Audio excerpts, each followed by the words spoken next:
The following content is rated E for everyone. This production is intended for educational purposes. You are watching another episode of Here's Why.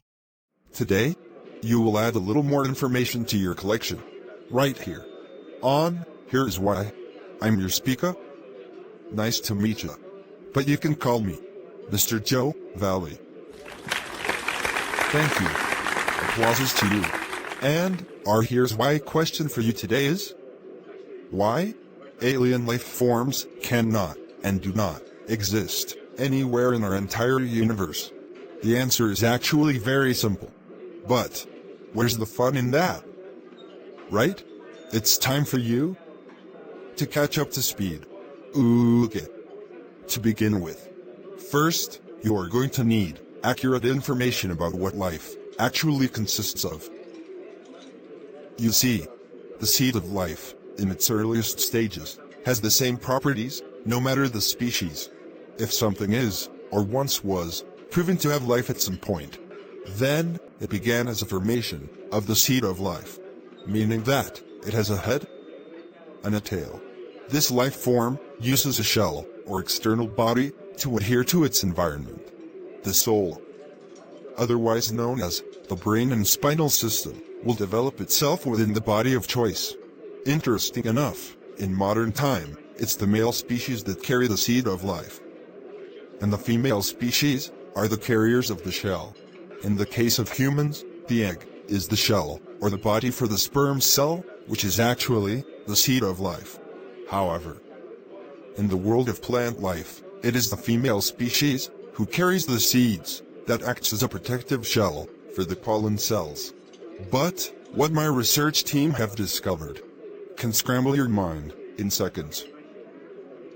You see, there used to be a time that our planet only contained the female species.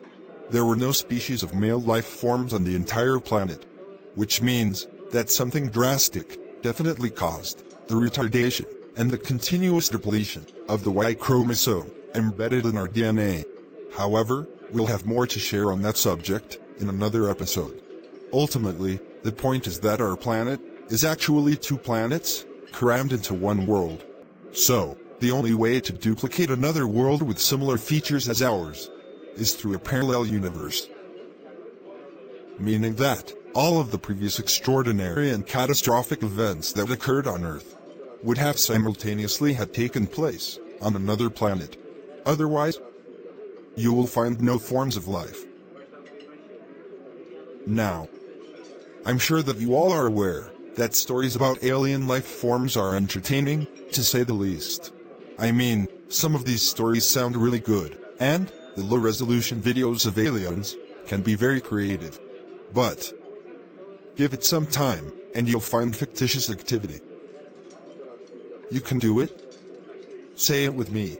Aliens do not exist anywhere within our solar system. Because, here on Earth, life is a balanced combination of bacteria and different types of virus. Several other elements are at play as well. Furthermore, any form of imbalance that takes place amongst our compounded elements can or will ultimately lead to death. Without the harmony of our dualities, life in itself would cease to exist. Which is part of the reason why alien life forms cannot and do not exist outside of this world.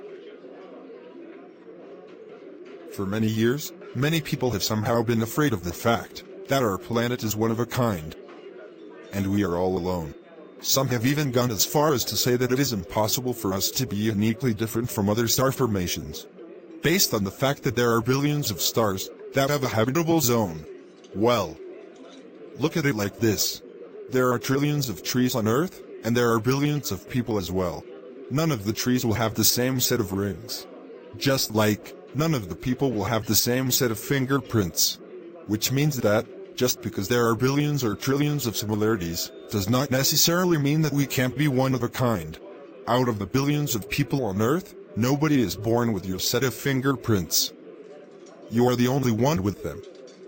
That is one of the factors that makes you unique. So, to say that just because there are mass numbers of likenesses amongst us, must mean that someone else has your set of fingerprints. Would be out of touch with reality, and complete nonsense to say the least. Likewise, to say that just because there is life on Earth, would imply that there must be forms of life on other planets, is just as wrong. Just like Stephen Hawking was proven wrong about the largest and closest known black hole, Gaia BH3. And the Big Bang Theory was also wrong. There will always be findings of planets that revolve around a singularity. And some of these planets happens to be located in the habitable zones. But in order for them to possess the seed of life, it would take much more than a miracle. Consider the millions of years that it took for us to get to this point. Think about how many times volcanoes and asteroids changed the face of our planet. Take into the fact that our moon plays an important role in the survival of our species, and how solar flares and coronal mass ejections affected us as well. The odds of alien life forming in our universe are extremely unlikely. To be more exact, it is not possible. Just as it is not possible for someone to be born with your exact set of fingerprints. Even in the case of twins, triplets, quadruplets, etc. Other worlds definitely exist, other suns and moons also exist, and other galaxies absolutely exist. But other forms of life do not exist. The thoughts of such existence is merely another sign of propaganda, superstitions, or a mixture of highly vivid imaginations. Some people use stories of aliens to promote fear, while others use the stories in order to promote their anger. But in the end, the truth will always be revealed. Life as we know it can only exist on Earth. Even if we were to colonize another planet or moon within the habitable zone, we still wouldn't be able to become one with the environments of such planets or moons. The elementals that created other worlds would not be suitable for us to adapt to. We still don't know about life forms that exist in our own oceans. And we also have no idea what the Earth's innermost inner core is made of. That's right, our core consists of an innermost core that is not made of molten iron, but of something else. An interesting fact about it is that it rotates in one direction for many years, and then it reverses its rotation before going back to its original direction. And we still don't know what causes this phenomenon to take place. My point is, if you truly want to find the unusual life forms, a good and solid start would be to finish learning about the unexplored regions of our wonderful planet. Because searching for life on other planets in our universe will always end up with a disappointing result. Always. So, now that you've been made aware of the many hypothetical scenarios about aliens, I hope that you can keep from being misguided by those who feed on other people's anger and fears. Thoughts about alien life are for entertainment purposes only, and nothing more. So, that completes our episode for today. Thank you all for joining us. I'm your host, Mr. Joe Valley, and you are watching Here's Why. I'll see you soon, everybody. Peace out. You just watched Aliens Don't Exist. Brought to you by Here's Why. Thank you.